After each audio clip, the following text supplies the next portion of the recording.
Okay, now this is now equality of matrices. So remember what we said in the last videos. We defined what is a matrix and the different types of matrices in terms of their size, rectangular and the square matrices. Now today we are concerned with when are two matrices equal.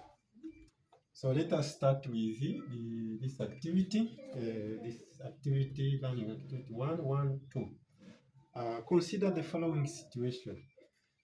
The first one, situation 1, a class consists of boys and girls who are boarders or day scholars. The class teacher records the data by the matrix A with these four coefficients, where columns represent the number of boys and girls, and the rows represent the number of boarder and day scholars. Situation 2. Now, two brothers sell shirts and shoes in two different shops, shop 1 and shop 2, for 2 consecutive weeks. The elder brother records his data by the matrix B with the same coefficients here, elements here, 8, 9, 17, 6, where columns represent the number of shirts and shoes, and the rows represent the number of items sold in week 1 and in week 2. Now, the younger brother also records his data by the matrix C with the same coefficient, where the columns represent the number of shirts and shoes, and the rows represent the number of items sold in week 1 and in week 2. Now, comment on the following for the three matrices A, B, and C. Number of rows and columns, the corresponding entries, the nature of the elements, the entries, and D, predict which two of the matrices A, B, and C are equal. Now E, what are the conditions for two matrices to be equal? So this is the exercise. So the activity. Now we can just try to answer this activity. Situation 1 here. A class consists of girls and boys and girls. Now they are they are recorded by the class teacher as follows. So columns represent the number of boys and girls,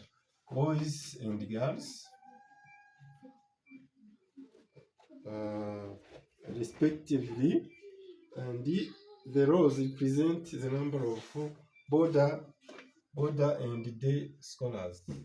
Boarder, those who stay in class day and night, and the day scholars, those who stay during the day and leave class after, so in the evening, so after daylight. Now we have this situation.